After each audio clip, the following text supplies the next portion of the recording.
Hello, you are listening to the Natural Healing Show for UK Health Radio.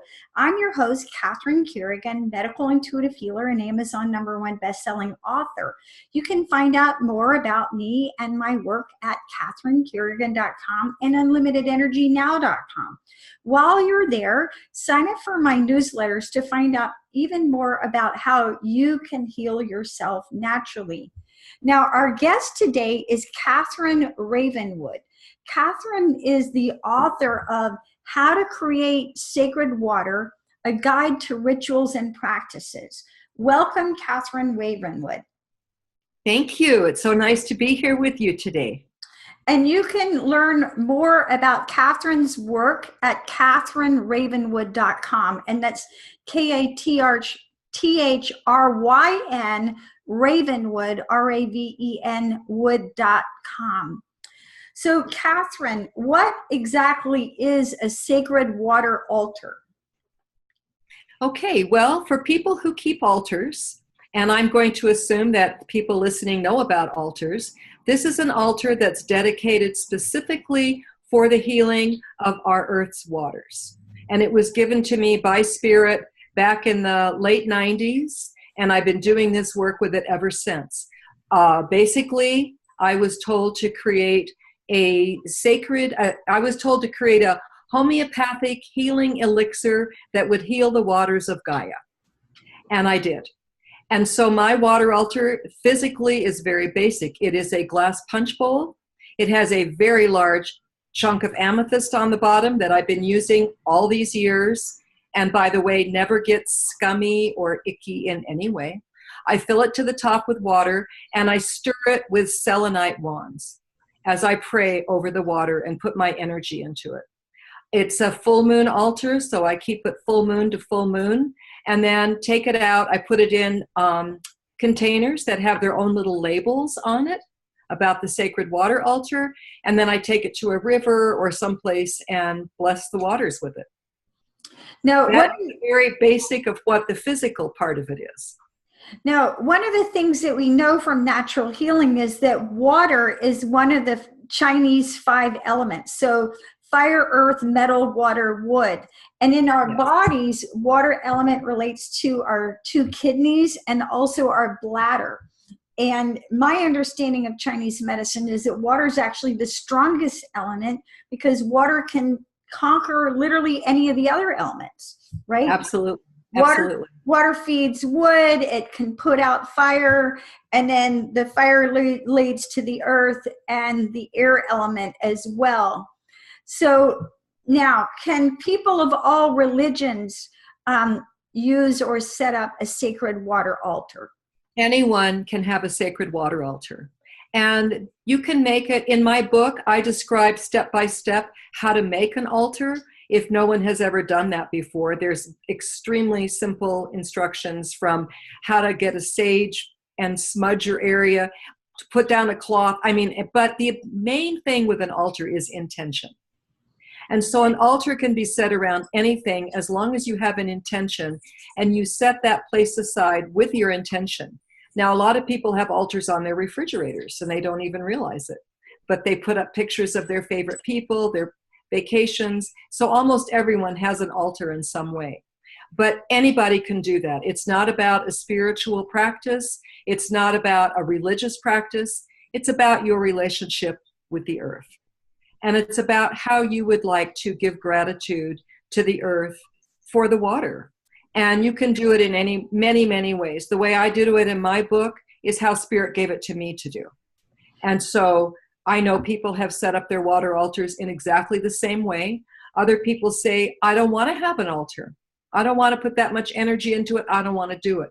And so I just am intentional when I'm around water. When I go to the water, I bless the water. When I drink water, I say thank you. All good.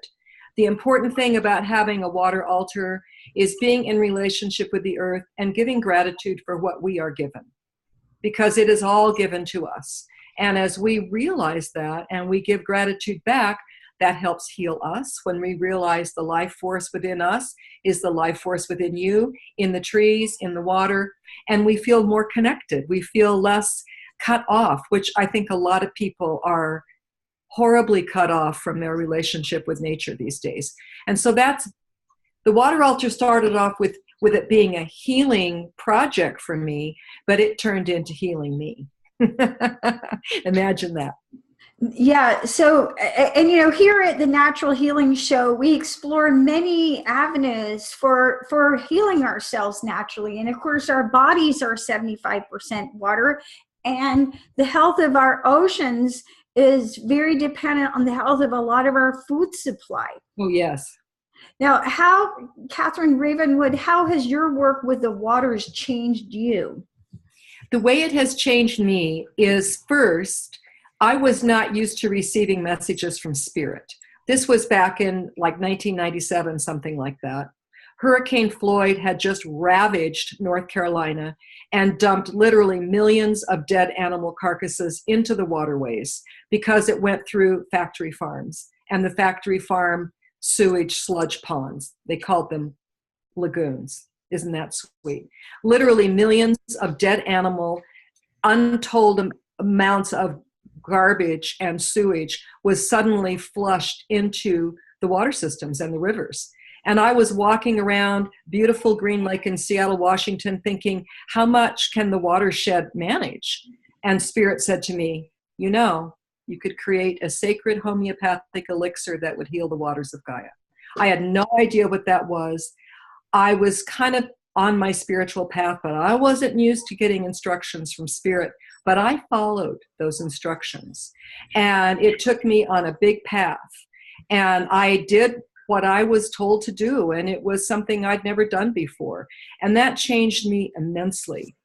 And it taught me to trust my relationship with Spirit, and it taught me to trust what I can do, what any of us can do to contribute to the healing of the earth, the healing of ourselves, the healing of each other in just simple giving back. But it was a roller coaster ride. I went kicking and screaming along the way, not believing. Now, you bring up a really important issue, which is the issue of trust. Yes. In Chinese medicine, there are different emotions that go along with the different elements.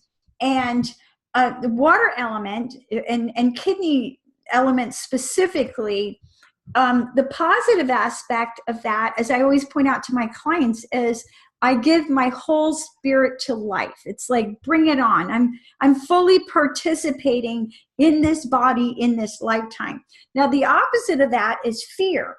And a lot of times when we're stuck in fear, we're holding back. We're holding back, trying to keep everything safe. And bladder element also is about control. So, trying to control everyone and everything around us in order to feel safe and cope with our fear. So yes. Again, the positive aspect of water element, again, is this bring it on attitude. It's like I'm fully participating in the earth. So, one of the things that you describe yourself as is a priestess of the water.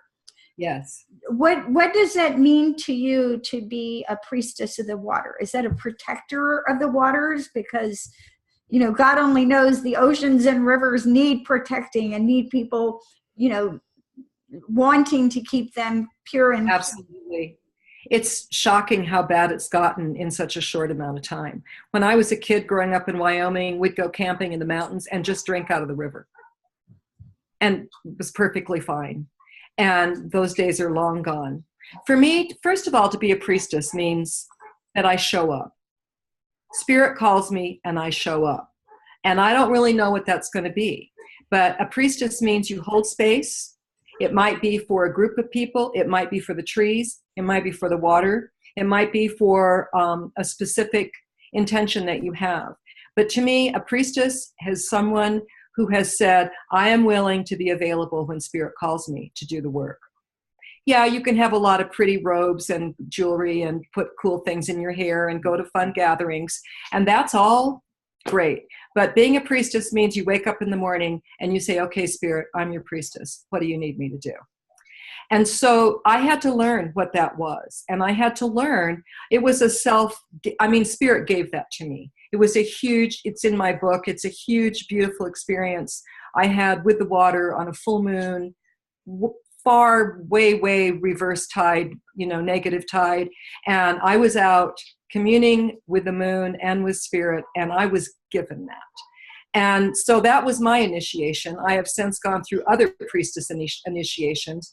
But to me, to be a priestess of the water means that I have to be aware of it. I have to show up for it. I have to advocate for it. I have to do what I can. And do I remember every day? No, but I remember most of the time. And so I've been holding this water altar now for a couple decades. I started doing this work a long time ago. The lady who started the natural healing show, Yara Groetti, she has a very strong connection with trees. And she does a lot of work with the woodlands in England. And so, we all serve in our own way. And she teaches people about survival skills in the woods. But more than that, again, she's literally does work to protect the forest. And you're working on protecting the waters. So when we do work for nature and when we, advocate for nature, how do you feel that helps you to be healthy and happy? Well, I think that it's easy to forget that we're all connected. So when we look at the health of the ocean and we see what's going on with the terrible pollution, the coral reefs literally dying because of the pollution and the suntan oil and all of that, and the droughts, the forests being cut down, because forests almost literally make rain with their transpiration. So the trees, and I'm very involved with trees as well, especially the redwoods, and have been for a very, very, very long time. But when we look at the health of the earth, collectively, that is our health. Now, I may be healthy and I may not have any issues, but when we look at humanity, humanity is in drought. Humanity is polluted. Humanity is clogged up. Humanity has become plasticized. Humanity is not flowing. Humanity is not free. And so when we look at these things, we have to say, that's me too. Now, I have had many personal experiences with the water when I've been out with the moon and the water and doing my blessings that have been mind-blowing to me, that has been spirit gifting me back, and I guess you could say validating me. And I'm very grateful for those experiences, but that's not why we do the work. We do the work because we're all connected. And if we just take and take and take, we cut off that circle of this cosmic recycling of we're given, we give back, we give, we receive. When that breaks and all we're doing is taking, the supply stops and we are all in trouble then. Now, Catherine, Ravenwood, how did this work come to you? Well, as I was first mentioning, Hurricane Floyd happened. And I was living in Seattle, and I was having this lovely little life in Seattle. And I was walking around Green Lake, pondering how this could ever be healed when Spirit came and talked to me. And so I was a massage therapist then, and I went back to my office. I was on the next day, and I was still thinking about it. And back then, the internet was there, but it wasn't really like it is now. And I kind of looked online about crystal healing.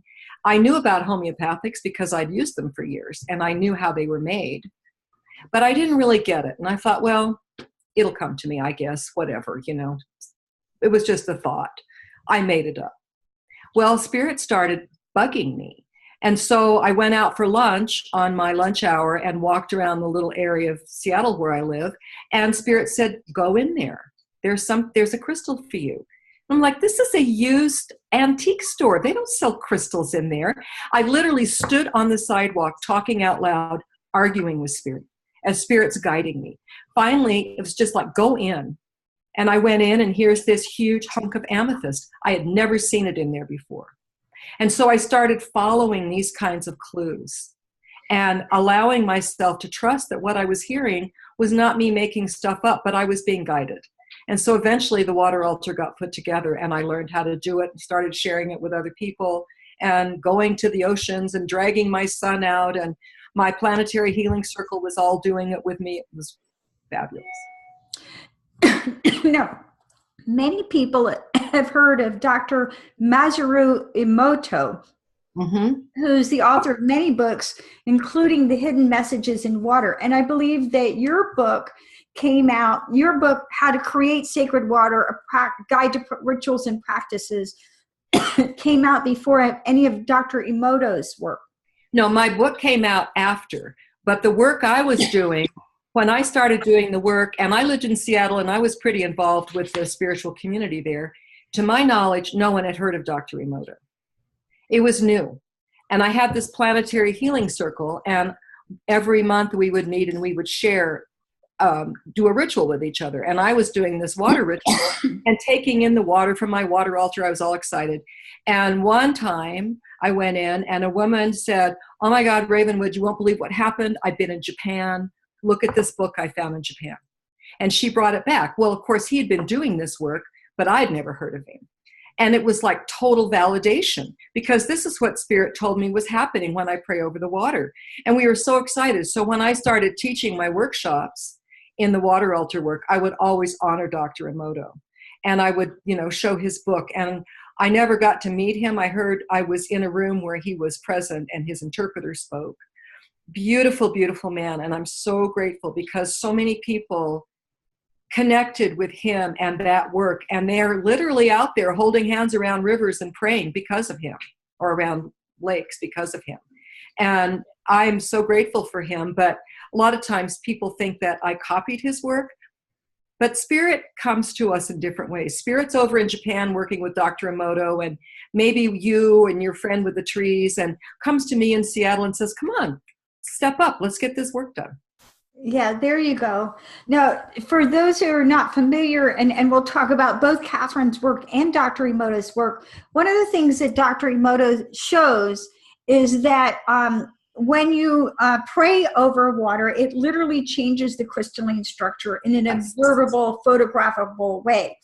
And this is very important for the way that we speak to ourselves, because we ourselves are 75% water. So he showed that when you use swear words or when you call on demonic entities, that it changes the water negatively, whereas when you speak words of peace and love and gratitude, like you're talking, it literally changes the water for the better. And he shows photographs of polluted water that have been prayed over by priests. And this is the work that you're doing, where you're teaching people, just ordinary people, ordinary folks like you and me, to go around and actually change the vibration of the water around us and the waters around us by creating these sacred water altars. So, and one of the other things about Dr. Emoto I loved was he showed how the music affects the water. Doesn't even have to be us. He showed when they played Chopin for the water, this amazing, gorgeous crystal form. And when they played heavy metal, no offense, I've known to be a headbanger in my day, but when they played heavy metal, the crystals of the water just disintegrated into nonsense. So it's not even what we say, it's the vibrations around us. Yeah. Now, when you think about Dr. Emoto's work and your work, Catherine Ravenwood, what are some of the similarities? And what are some of the things that you've personally learned from Dr. Emoto? Well, it's really interesting because when I was creating the water altar, Spirit told me to keep the water in this container for a month and then to put it into little containers. And I was told to make labels. And so I used purple, because I was using amethyst. I used purple paper, and I found this beautiful prayer with the violet flame prayer on it, which is what I used to use. And I typed it out, and I photocopied it, and I scotch taped it on all my label bottles for the label. And then, of course, he's saying if you put the words on the bottle even, it changes it. So I was just blown away that here is Spirit giving the same work to people in different parts of the world. And I'm sure many other people at that time were also getting instructions. What I learned from Dr. Emoto is to trust yourself, because here was visual proof of what Spirit told me. And I was reaching, I believed that what I was doing made a difference, because I could intuit it and I spiritually knew it. But here was physical proof. And that was so powerful. And I know a lot of people, that was his first book, The Messages in Water, when that came out in English, people went nuts because people got it. And so it was so validating. And, I read one time that he said as he was getting older, he got very discouraged that people were not doing the work. And he was going to stop until he thought of his grandchildren. And he said, I have to do all I can do to help make the world better for my grandchildren. And he never quit till he died. God rest in peace. That's very powerful. Now, you talked about how we ordinary people can take a bottle of water, pray over it, put labels over it. Yeah. How long do we have to pray over it? How long does a bottle of water have to have a label on it? What is? Well, I think that I used to think that was important. And I used to think there was some magical time. But I don't, because we know in the quantum field, we know so much more these days than we did in the mid-90s. We know that everything's happening all at once. And it's the intention that matters. And the intention can change things like that. But a label on the bottle, if you write, in fact, I have to tell you something funny. My nephews are plumbers. And at one point, I talked them into writing, I love you water on the pipes when they would go into people's houses. Good for you. Which I love. But if you write, I love you, thank you, you put a little amethyst or a piece of crystal or rose quartz in your water, which, by the way, not all crystals you want to put in your water, some are toxic. But amethyst, rose quartz, crystal quartz, those are fine. If you put those in your glass of water, if you have I love you written on your Brita or whatever, it reminds you. And so the physical part of the water altar really is the reminder. Now, I feel like the water gets real charged up when I do the water altar work because I've let it go into the rivers and I literally can see the purple amethyst light flowing down the river. Not everybody's going to see that, but I saw it. When I first got that big amethyst and I took it back to my sink in my massage room, I rinsed it off to get the dust off of it, and I saw purple light come from my palms, up my hands, and all the way up my arms, and I felt it. Not everybody's going to see that, but it was there. And that happens. So to me, how long does it have to happen? At this point, I say it does not matter. It is your intention, and it happens instantly. But if we don't set an intention, it doesn't happen. That's really a beautiful, beautiful message. Now, Kathryn Ravenwood, how do you see this increased focus on the waters of the world and our oceans that make up so much of the planet having a positive change on our overall well-being and health? Well, I think that if we can recognize, first of all, how much harm we're doing as the collective species, that can only be harming us as individuals as well. And look at us as a collective species. I mean, there are people that are doing some pretty bad things that maybe it's just because we have more media. But, I grew up in the 50s and the 60s, and we didn't have school killings. We didn't have mass shootings. That just didn't. And I grew up in Wyoming where, the West wasn't one with a registered gun. I mean, oh my God. Watch the old Westerns. It's scary how it was based on guns and killing and taking away from people. This whole country was based on heinous crimes. And it goes back to Europe, and it goes back before then. Human beings are not always that nice. And it's collectively starting to show up. The world is no longer able to purify the mass amounts of negative energy we're putting out there and physical things. So I think as we recognize that and we start to heal what's in front of us, it opens up the space to heal us. We're more resistant to that because we don't see it here as much. But then the bells start to go off and people go, oh, well, if I pour poison on my garden and then try to plant beans, those beans are going to have poison. I can't do that. Oh, that's why we do organic. It starts to click.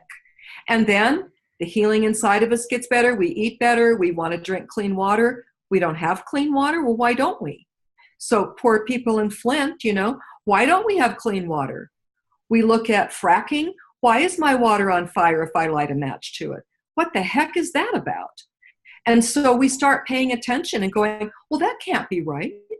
But then people think, well, I'm just me. I can't do anything. Well, somebody published my book because they thought it was a message worth reading. So yeah, we can make a difference. Now, I know for myself, Kathryn, that I keep my garden all organic.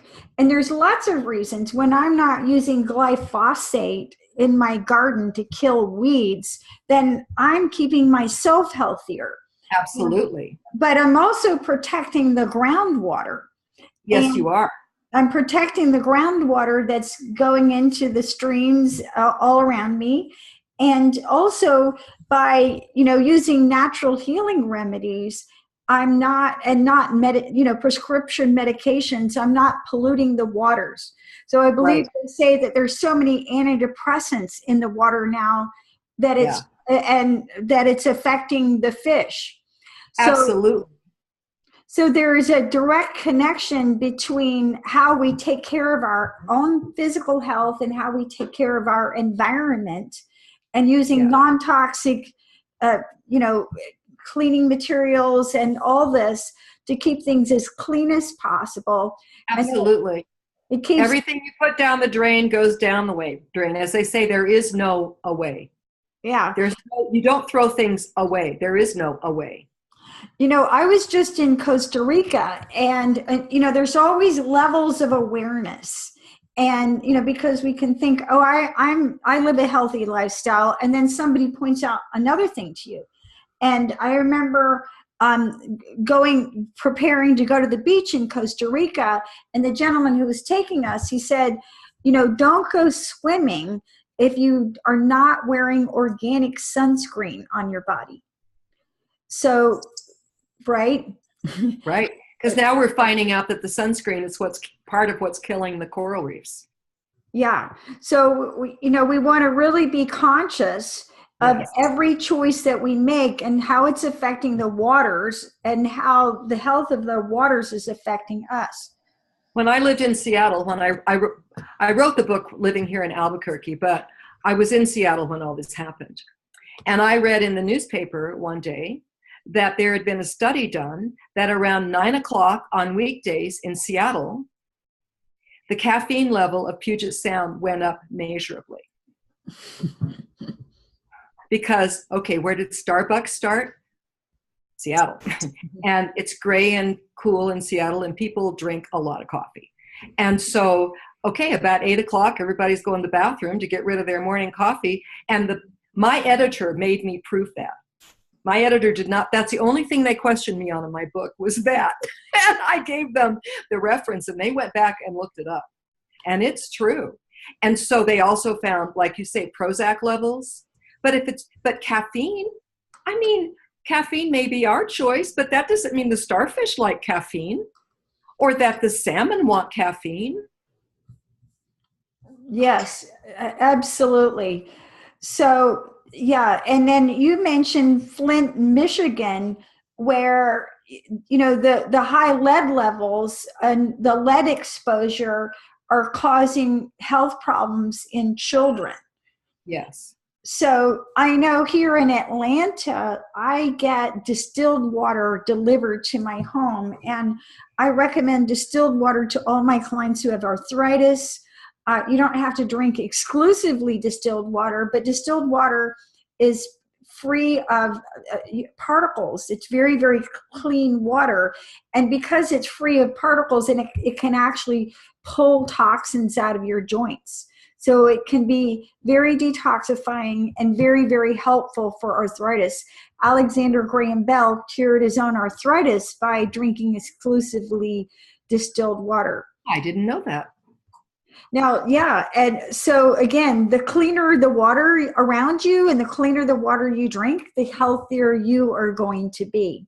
Absolutely. And that goes, like, say, there is no away. So what you throw down the drain is going It has to go first into the water filtering systems, which are really not that good, and then they go right back out into the water system.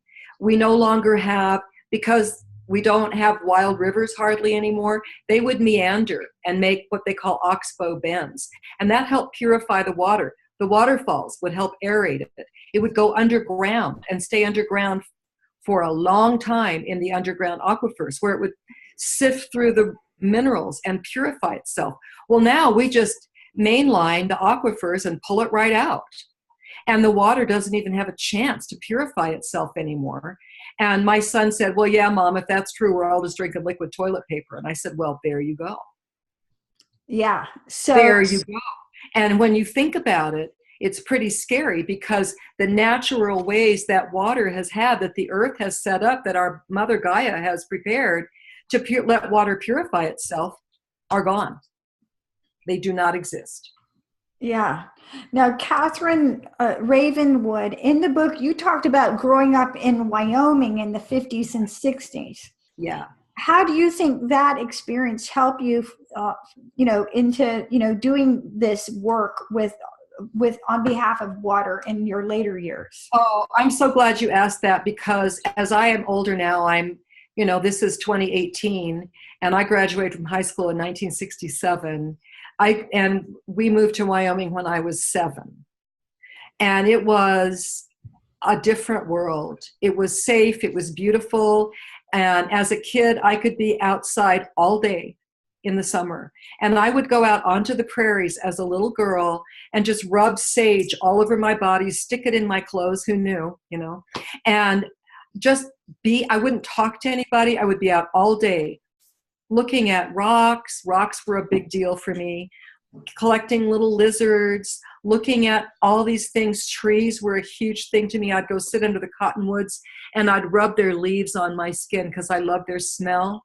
And I feel like that freedom in that beautiful, gorgeous place that Wyoming is taught me so much about nature.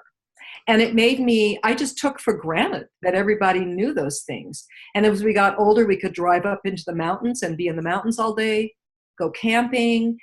There were still wild buffalo then. And I feel badly for people now. We're so urbanized and we're so electronic oriented that people have forgotten their connection with nature, and it is who we are. And I'm grateful that that was given to me as a child, because it's never left me. When I used to sleep outside in the summer in a sleeping bag, my parents thought I was crazy. So I could look up and see the Milky Way, and I'd wake up to, to beautiful meadowlarks singing. There aren't meadowlarks in my neighborhood, in my old neighborhood anymore. They're gone. Now, every day, according to the U.S. government, about 2 million tons of human waste are disposed of in watercourses. And contaminated drinking water results in cholera epidemics, fecal oral diseases such as diarrhea, and outbreaks of malaria. And while malaria was often considered a rural disease, it is now among the main causes of illness and death in many urban areas. Wow. So, we're lucky to live in a civilized area where we have access to clean water, but, about large millions of people all over the world do not have that, do not That's have true. access to clean water. And it's a major issue worldwide. So now, not everyone wants to maintain altars or become a sacred water altar keeper. What can people do to help the waters without the altars? Well, that is a really good question. And, you could say, well, it's out of hand. What's the use of putting a prayer out there? But we have to remember this quantum field where we're all connected. So if I'm doing the work on the Rio Grande River, which is threatened, terrible, we've had terrible droughts here. The river is very low. If I do work on the Rio Grande, that water flows around. I mean, the rain that falls, there's only so much water on the earth. It just recycles. That's it.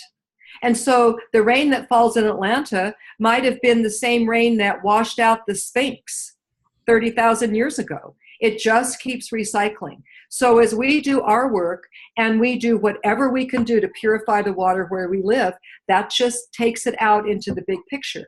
Now, if you don't want to pray, if you don't want to speak intentions and pretty words over the water, if you don't believe that, then open up your pocketbook. Start supporting people that are making an effort to clean up the waters. Look at what you're putting down the drain. You know, get away from those toxic cleaners. Stop putting poison on your yard. Look at what you're using. And you can go to the store and make a difference in the grocery store every time you shop. And if you can afford it, well, send money to something that's supporting the water in some way. Waterways, rivers, Sierra Club. I mean, my favorite that I give to, that I've given to for decades, is Save the Redwoods League, because I'm also a tree priestess. Whole nother story. But the trees, as they transpire the water. Without the trees, we have drought. We have deserts. So do something, and it will all make a difference. Even if it's that much, it expands and expands. And if thousands or millions of us are doing it, change can be very, very fast. They say it only takes, you get to a point, it just like just have to get over that 50% mark, and then exponentially things start happening really fast. So you can make a difference. So I think that as people become aware of the importance of eating clean food without antibiotics, without pesticides, without herbicides, you know, again, we understand how eating clean food affects our own health. And then we can become aware of this bigger picture of how it's affecting our globe and our earth and the waters. Now, yes. if people do want to set up a sacred altar, what's a simple way, if you could give directions for our audience on how to do that? A very simple way to do an altar is you need an intention. Everything starts with your intention. Then, if you want to have a physical altar, you create a space for it. It might be a little corner in your room. My altar started on the floor next to my bed. I now have an entire room that's full of altars. That's what happened to me. But you have a space. I would not recommend like the top of your bookcase where you keep your coffee cup and all those things. A dedicated space for your altar. Take some smudge or some incense or some rose water or whatever you like, lavender. Smudge the area, clear it, raise the vibration, play some nice music. Go in there and say, this is going to be my sacred space. This is going to be a special place. Raise the vibration of that area. It's not for kids to play in or your cat to sleep on. It's special. And then, depending on, let's say you're doing a water altar. First you want to, maybe you have a little table or you have something to hold your water altar. Get it up off the floor. That's preferable. But if the floor is all you have, that's fine. Put out some kind of a cloth. Maybe it's a scarf that you got at Niagara Falls. Maybe it's your grandmother's pretty blue handkerchief. Means something to you. It reminds you of the water. And then put a vessel of some kind on your water altar. Smudge it, purify it, and then put some water into that. Take some, the easiest thing, little amethyst or big amethyst, depending on your vessel. Amethyst is not expensive, and it's a very powerful stone, and it has very high vibrations that help purify and cleanse whatever it's around. Put a piece of amethyst in there, or a lot of amethyst, and then fill it up. Get a little piece of selenite, which is what I use, and it actually will melt in the water if you leave it there. You can use a little quartz crystal, a rose quartz. You can go and buy these little wands or big wands. They're not expensive. Stir the water like homeopath. Homeopath remedies are stirred and stirred and stirred until they're just the essence of what was put in them. As you say your prayers, stir the water. Lean over the water and say, thank you, water, for your gift of life. I see you clean and restored. Thank you. I love you. Put your hands over it. Use your Reiki. Use whatever you know to do. Now, I keep a silver platter on top of mine so it won't evaporate. And every time you go by your altar, you can at least acknowledge it. Stop often. Pray over your water, stir it. And when you're ready, maybe it's a time you've set up, or maybe it's just when you feel like it, or, oh, we're going out to the pond today. Take that with you. Put it in a jar. Maybe you want to write thank you or something on the jar. I used to use plastic, but I don't use plastic anymore. I only use glass. And you can write on there and take it with you. And whoever's with you, say, hey, we're going to do a prayer for the water today. I drag my son and all his friends all over with me, teenagers. They're like, my mother's crazy. But they did it. Oh, they did it. It was beautiful. Then you go to the water and you pour the water in and you do a prayer for the water. And you thank the water altar for helping you. And then you go home and you start it over again. Very simple. Now, one of the things that we know in natural healing is that having a spiritual practice is a way of connecting with the meaning in our lives. Yes. And having this deeper meaning is one of the 3 ways to be happy in life. So the 3 ways to be happy in life are physical pleasure, soul satisfaction, and life meaning. So when you dedicate your life to causes that are bigger than yourself, you have a very deep sense of happiness that is really unshakable. So and as we are happier, we end up being healthier. Now, Catherine Ravenwood, you refer to the water in your sacred water altar as the elixir. What Yes. do you use this elixir for? Well, that's a good question. And I was told, Spirit told me, this is your elixir. So that has all kinds of alchemical overtones and magical overtones, as this is a magical thing. What it is pure activated water. Now, I was told that the water in my water altar was to heal the waters of Gaia. I don't drink it. I don't use it for other things. But one time I had a terrible cyst inside my ear and it hurt so bad. And I spent weeks suffering. And finally I prayed and I said, would the water altar help my cyst? Am I allowed to do that? And I got a big yes. I took a Q-tip of the elixir, rubbed it on my ear. It was gone the next day. That is a miracle. It is a miracle. And so one time I was doing a ceremony outside with people, and we were determining where ley lines for water were. And we did ceremony and changed the ley lines, which was really powerful. And we were all sharing whatever. It was kind of impromptu. It was at a gathering. And so I had some of the water with me, some of the elixir, and I passed it around. And some of the people in the circle opened it and took a drink. And I'm like, oh my God, what are you doing to my elixir? It's fine. Yeah. Not everybody did. Some people took it and they put it on their bodies and they put it where it hurt.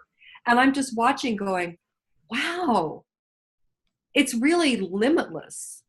And the reason that I do it the way I do it is because that's what Spirit asked me to do. But it is limitless. I mean, you think about, even in the Catholic Church, holy water. Even if you don't believe anything is going on, people will walk in, put their hands in that holy water, and even if they don't do the sign of the cross, I'm not Catholic, but they will put it here first. They will put it on their heart. That's an instinctual knowing of, I want to be connected with this higher vibrational water. Yeah. And I know that I've had clients who've gone to Lourdes in France and brought me back holy water from Lourdes. And myself, there is a golf course not far from my home. And in the past year, it's undergone major tear up and reconstruction. And I went out with one of my clients. I brought dowsing rods and a pendulum, and I prayed over the pond in the golf course that was experiencing a tremendous amount of runoff. There were trees that were cut down, and I prayed over the entire property. So again, I think that all of us can affect the vibration and the well-being of the earth all around us. Is simply a matter of us being aware of what's happening and taking responsibility and taking action with our prayer and intention. So, absolutely. Final question, Catherine Ravenwood. Why do you think it's important for people everywhere to feel connected to the waters of the earth? I think that if we don't understand our connection to the waters of the earth, we experience severe drought within us.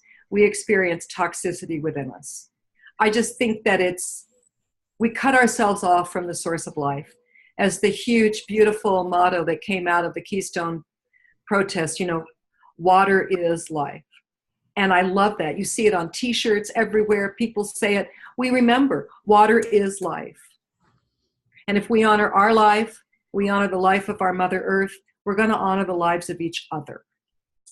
And that is only going to raise all of our vibrations. When I started doing this work in the mid-90s, the world was different. We didn't have as much information as we do now. Oh, we thought we did, but so much more has been understood on quantum physics. And the mysteries just keep going and going. We're not going to ever figure all this out. But what we're learning is how powerful we are in what happens. That just our attention to something changes the outcome. Let alone if you set an intention. My teacher, Nikki Scully, always told us, attention is the coin of the realm. It is what you pay. Very powerful message. You've been listening to Catherine Ravenwood, author of How to Create Sacred Water, A Guide to Rituals and Practices. You can find out more about her and her work at CatherineRavenwood.com. This is Catherine Carrigan, host of the Natural Healing Show for UK Health Radio. You can find out more about me and my work as a medical intuitive at CatherineCarrigan.com and UnlimitedEnergyNow.com. And remember, the more that you use your prayer and intention, you create health and happiness everywhere around you.